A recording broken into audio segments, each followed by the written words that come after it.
Welcome to VST news. నేను మహాలక్ష్మి. ఎంతమందిని రక్షించామనేదే మన లక్ష్యం. చంద్రబాబు నిన్న కేంద్రంతో మాట్లాడిన తర్వాత వివిధ రాష్ట్రాల నుంచి విజయవాడకు పవర్ బోట్స్ వచ్చాయి.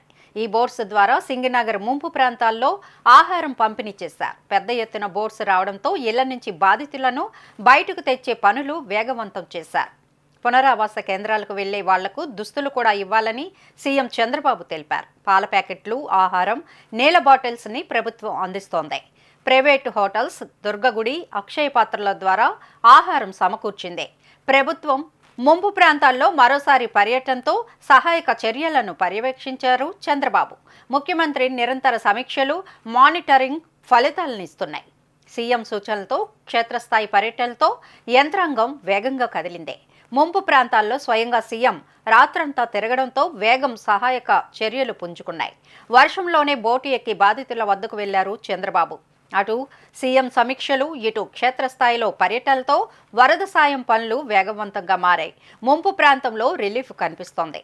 సోమవారం విజయవాడ కలెక్టరేట్లో ఉన్నతాధికారులతో చంద్రబాబు అత్యున్నత స్థాయి సమీక్ష నిర్వహించారు.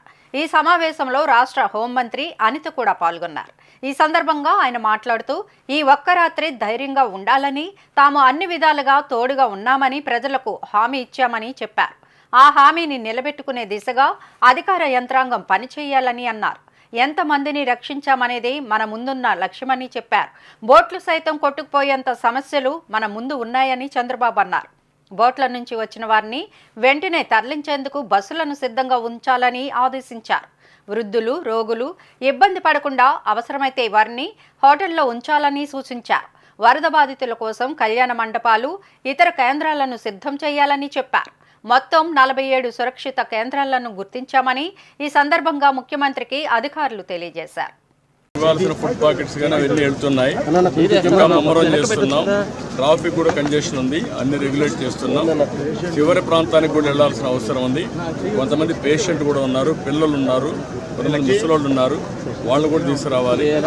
ఎవరు కూడా ప్యానిక్ రియాక్షన్ అవసరం లేదు. అందరూ ఓపిక పట్టండి.